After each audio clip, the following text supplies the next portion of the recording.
the no-follow links as well, just to add on that, there was an interesting thing that came up at the recent Stompernet event, and Leslie Rohde was talking about it. He had stuck his head into some conference or something like that. Matt Cutts was talking, and there was sort of a little bit of miscommunication as to whether or not no-follow links have now been dropped by Google or if they're still there. I still use it as for standard practice as far as directing the PageRank and funneling the PageRank on my site to the appropriate site. So I'll no-follow my Contact Us page and the different pages that I'm not really looking at ranking, but I won't, like you guys, not post to something because it has a no-follow link. I think all links have value, whether or not, I know some other search engines don't necessarily look at the no-follow thing. It's more of a Google thing, and whether or not Bing or Yahoo or whatever, and those things can change over time. I think every link has value. So if Scribed is a really strong Web 2.0 site, then I think the more links, the better.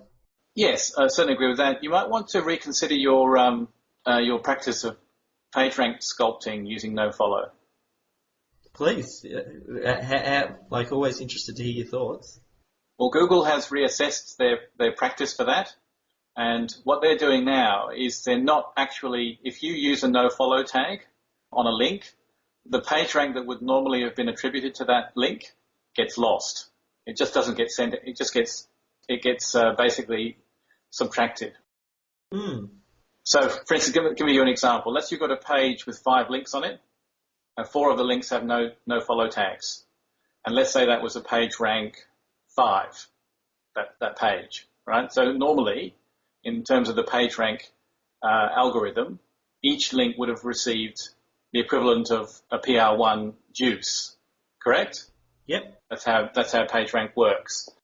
Now, if you use no follow tags though on 4 of those links, then effectively the one link that is a follow doesn't get a PR or get all the PR5 juice. It just gets PR1 juice, and the other PR4 juice gets lost.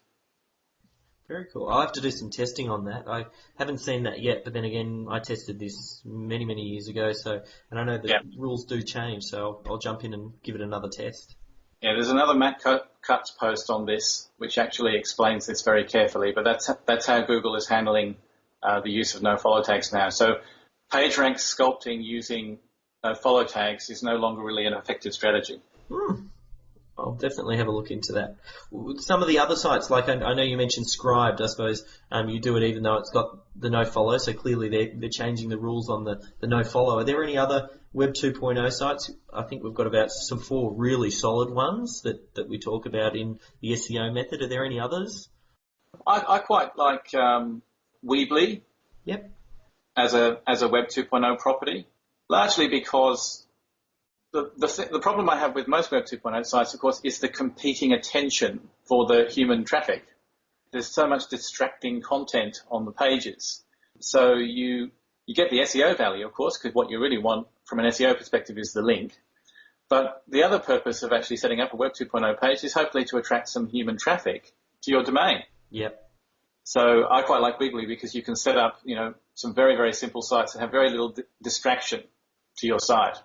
Obviously, we can't sort of ignore sites like Twitter and FriendFeed and Facebook these days. Yep. They're very powerful, not only for their SEO potential, but by sheer virtue of the fact that there's a lot of people looking at those sites, so you get the potential to attract human traffic to your site as well as the SEO value.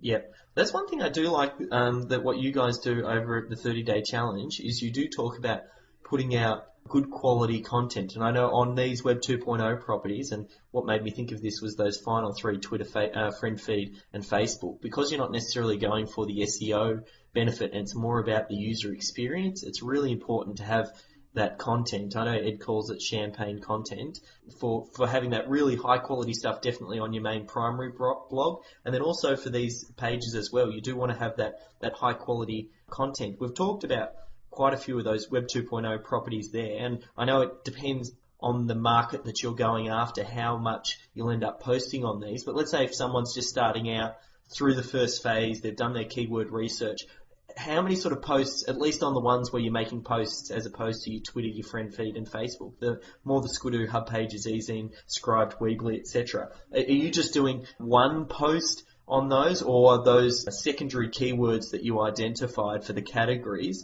Do you look at doing a post for each of those, or how does that work? Initially, you're doing the minimum number of to meet the terms and conditions of the site.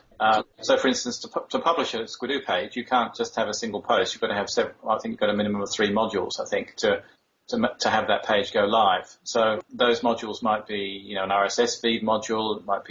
It might be some sort of survey or poll module that you might use. You'll have an article module there where you've actually got some keyword optimized content relative to the keyword you're trying to target. I prefer to make my pages, fairly keyword focused. So I don't want to mix too much the keyword focus of the pages, because ultimately you want those pages to rank as well for the target keyword as your main site does over time. And initially, what you often find is that your Web 2.0 pages will actually outrank your main site.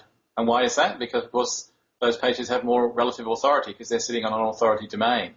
But over time, as you build up links to your blog, your main site, then you should begin to outrank your Web 2.0 sort of sites, because as you're acquiring authority, your ranking potential will increase. Yeah, very cool.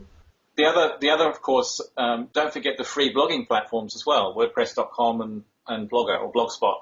These are still very powerful domains. So there are certain terms and conditions you need to be wary of. So with WordPress.com, you can't promote a commercial product, but there's nothing preventing you from creating a keyword optimized page and then linking from that page to your main site, which might promote a product.